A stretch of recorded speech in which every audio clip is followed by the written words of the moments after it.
If you're using ModHeader to modify headers in your browser and looking to switch to Requestly, you're in the right place. In this video, I'll show you how to import your ModHeader config directly into Requestly in just a few clicks. To begin, you must first export them from ModHeader. Simply open ModHeader from your browser extension bar.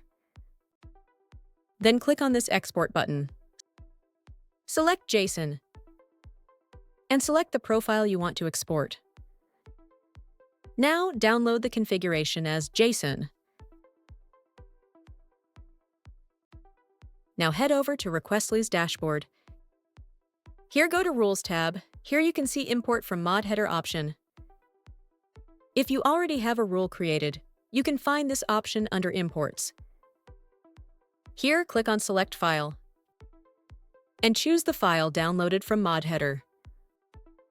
Your configurations should be successfully parsed, and you can import them in Requestly. And that's it.